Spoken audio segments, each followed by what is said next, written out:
Tomorrow morning, millions of bank accounts across America will receive deposits that could reach $2,400. And if you are counting on Social Security, if this payment is what keeps your lights on, puts food on your table, and pays your essential bills, what you do not know about this payment batch could cost you money, real money that you've earned and that you're legally entitled to receive. The Social Security Administration has just confirmed a new wave of deposits hitting accounts tomorrow. But here is what most people are missing. What they don't talk about on the news or explain clearly in those confusing letters from Social Security. Not everyone gets paid on the same day, and understanding your specific payment schedule could mean the difference between financial planning and financial chaos, between knowing exactly when to schedule your bills and being caught off guard when money doesn't arrive when you expected it. Right now, at this very moment, the Social Security Administration operates on a strict calendar system based on your birth date and when you first started claiming benefits. This isn't random. This isn't arbitrary. This is a carefully designed system that has been in place for decades, created specifically to manage the massive logistical challenge of sending out tens of millions of payments every single month. If you were born between the 1st and the 10th of any month from January through December, your money arrives on the second Wednesday of each month. Born between the 11th and the 20th, that is the third Wednesday. And if your birthday falls between the 21st and the 31st, you are looking at the fourth Wednesday of each month. But here is where it gets critical, where this becomes more than just knowing a date on the calendar. Supplemental payments, cost of living adjustments that have been applied to your benefit, and even one-time deposits that you might qualify for can change these amounts dramatically, pushing your deposit significantly higher than what you're used to seeing. The real question is not just when your money arrives, though that's important. It is whether you are getting everything you are entitled to receive, whether you're leaving money on the table that legally belongs to you after decades of paying into the system. Let us break down exactly what is coming tomorrow, who qualifies for these deposits, what factors can increase your payment amount, and most importantly, how to verify you are not leaving a single dollar on the table. Because every dollar matters when you're living on a fixed income, when inflation is eating away at your purchasing power, when medical expenses keep climbing, and Social Security increases never seem to keep pace. Most people do not realize until it is too late, until they've been missing out for months or even years, that the Social Security Administration processes over 70 million payments every single month. Think about that number for a moment. 70 million individual payments, each one calculated according to complex rules, each one delivered according to strict schedules, each one representing someone's livelihood, their ability to survive. And each one of those payments follows a system that has been carefully designed over decades, refined through trial and error, adjusted to accommodate technological changes and shifting demographics. But here is the thing that keeps financial advisors up at night, that makes retirement planning experts worry about their clients. Thousands of seniors are missing out on money they have already earned, money that is rightfully theirs, simply because they do not understand how this system actually works. When we talk about a $2,400 deposit hitting your account tomorrow, we are not just talking about your regular monthly benefit, the standard amount you're used to seeing every month. We are talking about a combination of factors that include your primary insurance amount, which is the base calculation of what you're entitled to receive, any cost of living adjustments that have been applied to your benefit over the years, which add up over time and can significantly increase your payment. Potential back payments if there were delays in processing your application, or if corrections needed to be made to your earnings record, and supplemental payments that you might qualify for based on your specific circumstances, whether that's SSI, survivor benefits, or other programs.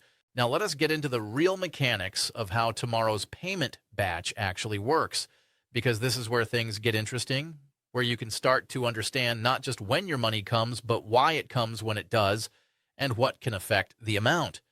The Social Security Administration does not just randomly send out payments whenever they feel like it. They follow what is called a staggered payment schedule, a system that spreads payments out across different days of the month. And this schedule has been in place since 1987, when Congress decided that sending all Social Security payments on the 3rd of every month was creating massive logistical problems for banks and financial institutions across the country. Imagine tens of millions of deposits all hitting on the same day. Banks couldn't handle it. Computer systems were overwhelmed. Processing times slowed to a crawl, so they split it up based on birth dates, creating a more manageable flow of payments throughout each month. And this is crucial information that every beneficiary needs to have written down somewhere safe, somewhere you can reference it easily when you need to know exactly when your payment is coming. If you started receiving benefits before May 1997, you are part of what they call the legacy group, and your payments come on the 3rd day of every month, regardless of your birth date. This group includes people who have been receiving Social Security for decades, long-term beneficiaries who were grandfathered into the old system when the staggered schedule was implemented. But if you started receiving benefits after that cutoff date, if you're in the majority of current beneficiaries, then your payment day depends entirely on which part of the month you were born in.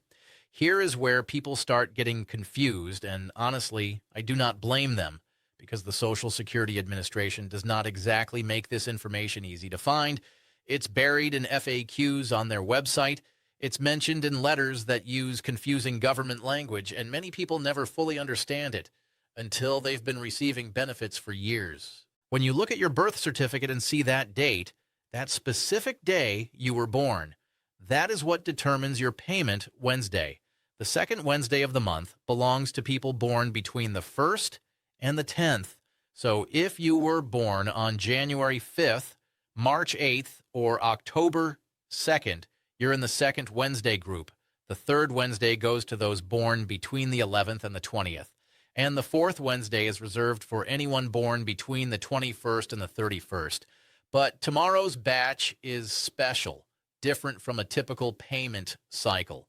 And I am going to explain exactly why in just a moment, because there are additional payments being included that do not follow the normal schedule, payments that some beneficiaries qualify for but don't even know they're entitled to. And if you are not paying attention, if you're not checking your account and comparing it to what you should be receiving, you might miss important information about money that is legally yours.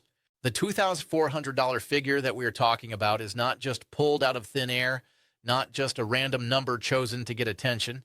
The average Social Security retirement benefit in 2025 is sitting at around $1,276 per month for individual retirees. That's what the typical beneficiary receives, the middle of the distribution. But here is what makes this particular payment batch different from a standard month. We are looking at a combination of regular monthly benefits plus potential supplementary payments that some seniors qualify for, but many do not even know exist. These supplementary payments can come from several different sources, and understanding them can mean the difference between getting what you deserve and leaving money unclaimed. Let me break this down in a way that actually makes sense for your wallet, in a way that helps you understand exactly what could be hitting your account tomorrow. If you are receiving the maximum Social Security benefit because you worked for 35 years at or above the maximum taxable earnings limit, meaning you paid the maximum amount into Social Security every single year, and you delayed claiming until age 70 to maximize those delayed retirement credits, your monthly payment could be as high as $4,973. That is the absolute ceiling, the most anyone can receive. But most people are not getting that amount. And that is perfectly normal, nothing to be concerned about or embarrassed by, because most people did not earn the maximum taxable income for 3.5 decades straight. Most people had careers with varying income levels, with some years higher than others, with periods of unemployment or lower earnings mixed in. What we are seeing with tomorrow's deposit is something more nuanced, more complex than just a standard monthly payment. The Social Security Administration periodically issues what are called supplemental payments, and these can come from several different sources that beneficiaries often don't fully understand. First, there is the annual cost of living adjustment, the COLA that you hear about every October, which for 2025 came in at 2.5%. This means that if you were getting $1,800 per month in 2024, your payment automatically increased to approximately $1,845 starting in January 2025. That's an extra $45 per month, which adds up to $540 over the course of a year. Not a huge amount, but meaningful when every dollar counts.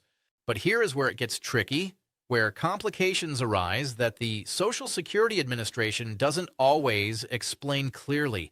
Sometimes the Social Security Administration makes errors in calculating these adjustments. They're processing millions of payments with complex formulas, and mistakes happen. Human error, computer glitches, outdated information in the system.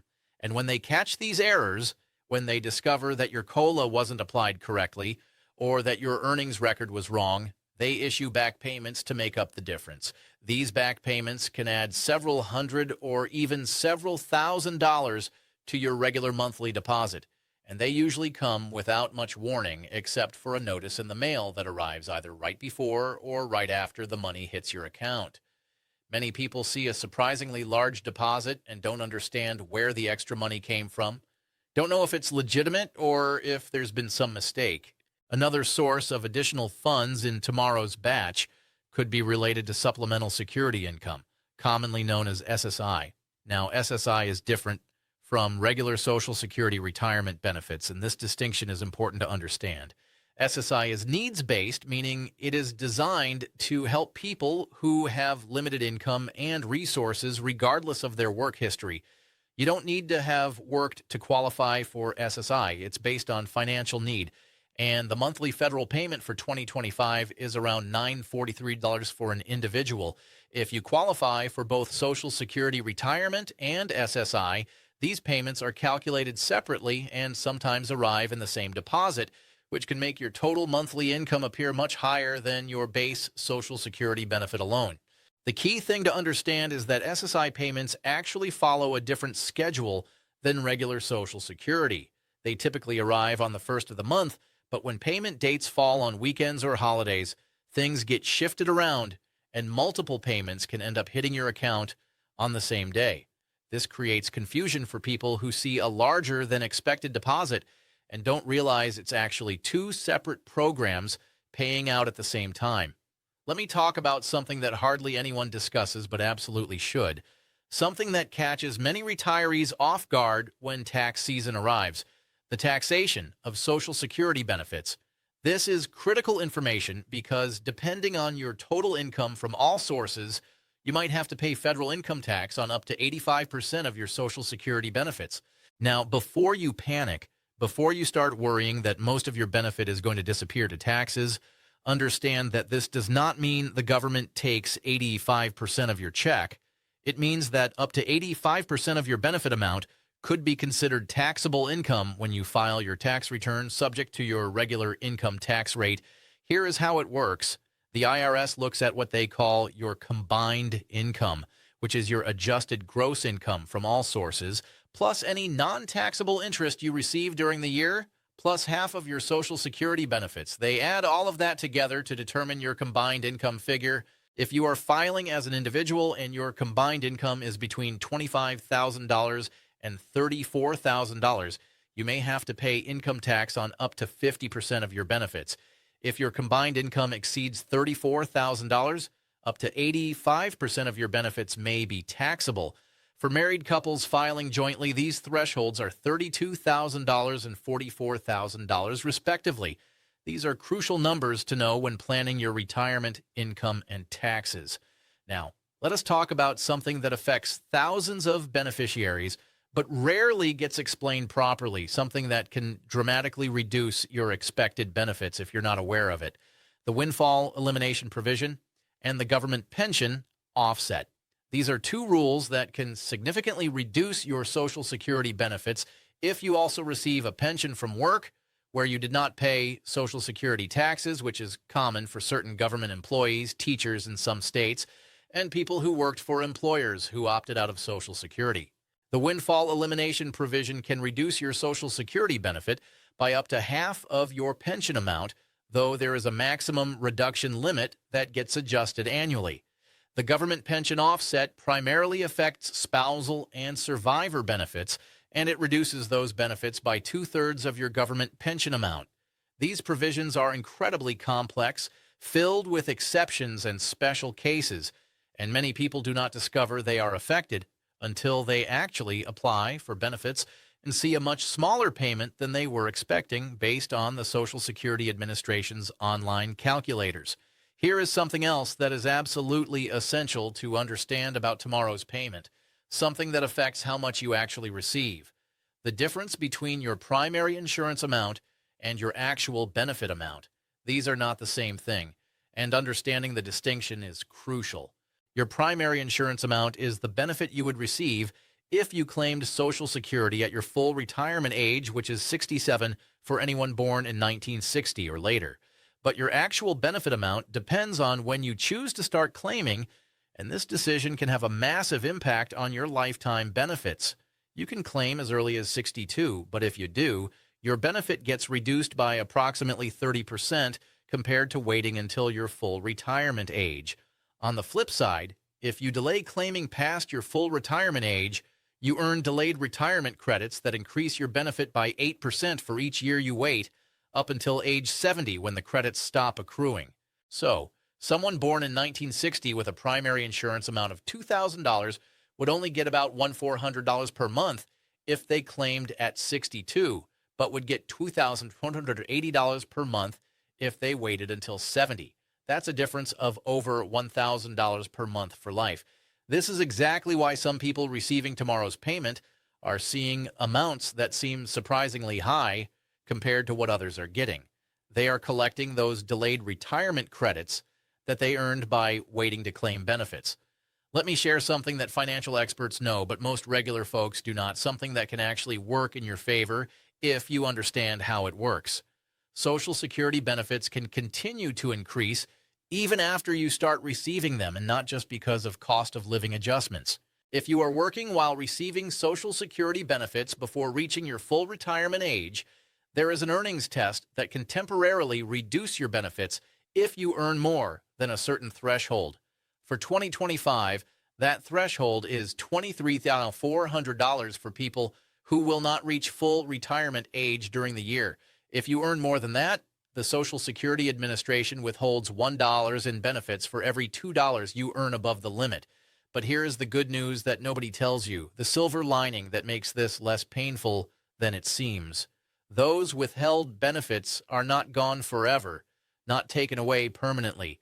Once you reach your full retirement age, the Social Security Administration recalculates your benefit to account for the months when benefits were withheld, effectively giving you credit for those payments in the form of a permanently higher monthly benefit going forward.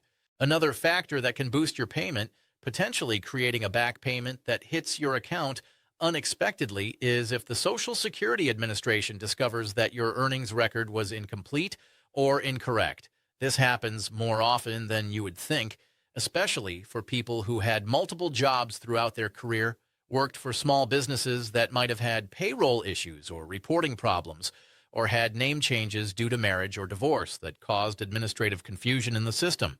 The Social Security Administration is supposed to automatically update your earnings record each year based on what employers report, but mistakes do happen. Records get lost, numbers get transposed, names get confused. If you have ever checked your Social Security statement and noticed that your earnings for a particular year seemed wrong, maybe too low or completely missing, and you contacted the Social Security Administration to correct it with documentation like W-2s or tax returns, you might see an adjustment payment when they recalculate your benefits based on the corrected earnings. These adjustment payments can be substantial, especially if the error affected multiple years or occurred during your highest earning years, which are the ones that matter most for your benefit calculation since Social Security bases your payment on your highest 35 years of earnings. Let us talk about survivor benefits for a moment, because this is another area where people can see unexpectedly large payments, where widows and widowers might be entitled to more than they realize. If you are a widow or widower receiving survivor benefits based on your deceased spouse's earnings record, you might be entitled to more money than you are currently receiving, especially if your spouse had delayed claiming their own benefits or had high lifetime earnings. Survivor benefits are calculated based on what your spouse was receiving or would have been entitled to receive, and they can be as high as 100% of that amount. depending on your age when you start claiming them. If you claimed survivor benefits early, perhaps because you needed the income immediately after your spouse passed away and are now at or past your full retirement age, you might want to check whether switching to your own retirement benefit would give you more money or vice versa. The rules around this are complicated, filled with nuances and special cases, but the Social Security Administration allows you to switch between different types of benefits if it is to your advantage. And many people do not realize this option exists, that they can potentially increase their monthly income by switching from one benefit type to another.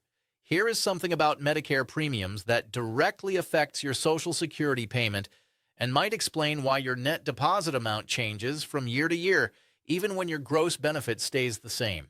If you are enrolled in Medicare Part B and Part D, those premiums are typically deducted directly from your Social Security payment before it hits your bank account. You never see that money. It's taken out automatically. The standard Part B premium for 2025 is $185 per month for most people, but if your income exceeds certain thresholds, you will pay an income-related monthly adjustment amount called IRMAR that can push your premium much higher, potentially several $100s per month. These thresholds are based on your modified adjusted gross income from 2 years prior. So your 2025 premiums are based on your 2023 tax return. If you had a one-time spike in income 2 years ago, maybe you sold a property or took a large retirement account distribution or received an inheritance, you could be paying higher Medicare premiums this year, even if your current income is much lower. The good news is that you can appeal these premium adjustments if you have experienced certain life-changing events like retirement, loss of a spouse, or loss of income-producing property. Now let us address something that causes confusion every single year, that has people wondering if there's been a mistake with their payment. The timing of cost of living adjustments and when they actually show up in your bank account. The cost of living adjustment is announced in October of each year, typically around the second week of the month, and it takes effect for benefits payable in January of the following year. But here is where timing gets weird, where the calendar creates confusion. December's Social Security payment is actually January's benefit paid early because of the holiday schedule.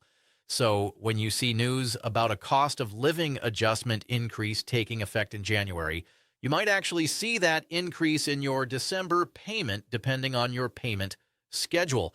This is why some people notice their payment amount changed in what seems like the wrong month. It is not a mistake. It is just the Social Security Administration's way of handling the calendar around holidays. Let me tell you about direct deposit versus paper checks because this still matters more than people realize, and it could affect whether you get tomorrow's payment quickly or have to wait additional days. If you are still receiving Social Security payments by paper check in the mail, you are in an increasingly small minority, and more importantly, you are at risk of delays, loss, and theft. The federal government has required direct deposit for all benefit payments since March 2013, with only a few exceptions for people who can demonstrate they truly do not have access to a bank account or who face certain hardships. Paper checks can get lost in the mail, stolen from mailboxes, delayed by postal service issues, or damaged in transit. They also take longer to access since you have to wait for mail delivery and then either deposit the check at a bank or cash it somewhere. If you are still getting paper checks and tomorrow's payment is supposed to include yours, you need to understand that it will take several additional days to actually reach you compared to people who have direct deposits set up. The Social Security Administration strongly encourages everyone to sign up for direct deposit, and if you do not have a traditional bank account, you can use the Direct Express debit card program, which is specifically designed for federal benefit recipients and acts like a bank account for receiving your payments. Here is something about appealing Social Security decisions that every beneficiary should know, but most do not. Something that could potentially get you thousands of dollars in back payments if you've been receiving less than you should. If you believe your benefit amount is wrong, or if the Social Security Administration made a decision about your benefits that you disagree with, you have the right to appeal. You have 60 days from the date you receive a decision to file an appeal, so time is critical, and there are 4 levels to the appeals process. The first level is called reconsideration, where someone who was not involved in the original decision reviews your case. If you disagree with that decision, you can request a hearing before an administrative law judge. Beyond that, there is review by the Appeals Council and potentially federal court review. The important thing is that you do not just have to accept what the Social Security Administration tells you. If you genuinely believe there has been an error, many people have successfully appealed benefit calculations and received years' worth of back payments. As a result, sometimes tens of thousands of dollars that they were owed but weren't receiving. The key is documenting everything, keeping copies of all correspondence, gathering supporting evidence like W-2s and tax returns, and not missing those appeal deadlines, because once they pass, it becomes much harder to challenge a decision. Tomorrow's payment batch represents more than just money hitting bank accounts across America. It represents the fulfillment of a social contract that has been in place since 1935, when President Franklin Roosevelt signed the Social Security Act into law during the depths of the Great Depression. You paid into this system throughout your working years, with every paycheck contributing through FICA taxes, money taken from your earnings before you even saw it, building up your future benefits. And now you are receiving the benefits you earned through decades of hard work, through all those years of paying into the system, understanding exactly how much you should be getting, why that amount might vary from month to month, what factors can increase or decrease your payment, and what additional benefits you might qualify for. Is not just about being informed. It is about ensuring you receive every single dollar you are entitled to after decades of hard work and contribution to this country. So check your account tomorrow, verify the amount matches what you're expecting, and if something seems off, if the number is lower than it should be, or if you think you're missing payments you qualify for, don't hesitate to contact the Social Security Administration or speak with a financial advisor who specializes in Social Security benefits. This is your money. This is what you earned, and you deserve to receive every penny of it.